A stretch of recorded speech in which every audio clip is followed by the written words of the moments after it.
Halatang halata naman na tattoo yung kilay mo. Ibig sabihin hindi ka satisfied sa ginawa ng Diyos, sa bigay ng Diyos sa'yo.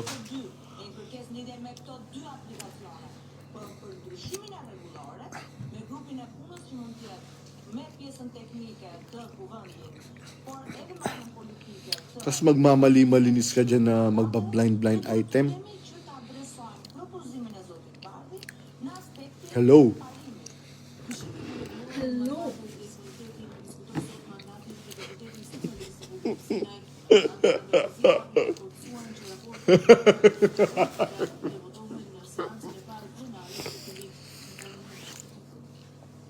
Yan. Sige. Yun pa, aanin ko pa pala. Yung abet sibog na yan. Biruin mo, hindi ka nakokonsensya. Pinaghiwalay mo yung mag-asawang Mike Nabong at saka yung asawa niya. Ginawan mo ng kwento. Siniraan mo. Naku, mananagot kang abet sibog ka. Mananagot kang abet sibog ka. Ikaw may atraso ka din sa akin. 'Di ba? May utang ka sa akin. Sa respeto ko sa'yo, kahit anong hilingin mo, ginagawan ko ng paraan. Nag-request ka ng cellphone, ginawan kong paraan. Tapos magre-request ka ng laptop, aba, teka muna. Yung mga pamangking ko nga, hindi ko nabibigay yun.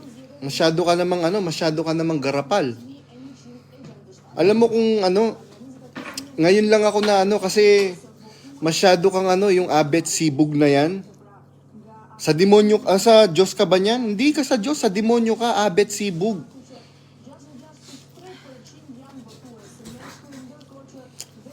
Ginawan mo ng istorya yung kapatid, pero tingnan mo.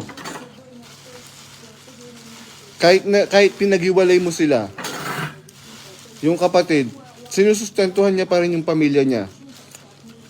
Kasi nagpapatunay lang na hindi siya masama. Yung ginawa mong kwento, mananagot ka sa Diyos niyan. Ikaw na abet sibog na yan. District servant yan sa Arayat. Marami yung utang sa sa mga kapatid. Pinalampas kita nung nakaraan, ikaw na abet sibog. Masyado ka lang. Dahil ako, ayoko lang kumibo dahil naawa ko dun sa anak mo, naawa ko dun sa asawa mo. Pero walang iya ka. Biruin mo. Pinaghiwalay mo yung mag-asawang Brad Mike Nabong. Napakatinding napakatindi ng kademonyuhan mo. Ginawan mo ng kwento. Pero lilitaw din lahat ng baho mo. Maghintay ka lang, ibubunyag ka ng Diyos. Ikaw na abet sibog ka. Yun lang. Matutulog na kami.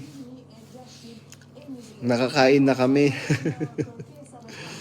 Kaya yun lang. Sa mga nanonood ngayon,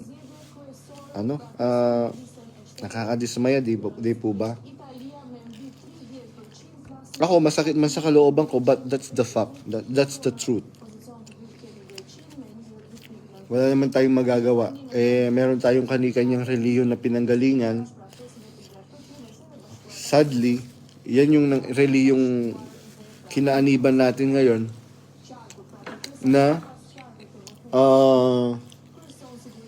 pinaglaban natin sa pamilya natin, sa mga kaibigan natin, sa lahat.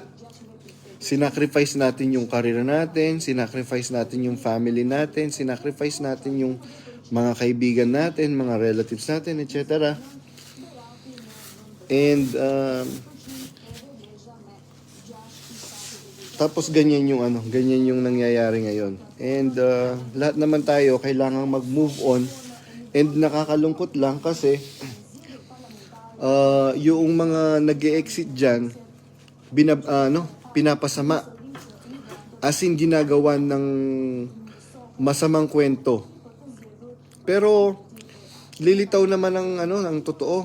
Kahit itago nyo yung mga bulok nyo, lilitaw at lilitaw din yan. Kaya yung abet sibog na yan, umanda ka sa paghukom. Susulitin mo yan sa Diyos. Tapos ikaw na Radian na yan, biruin mo, walang malay na bata,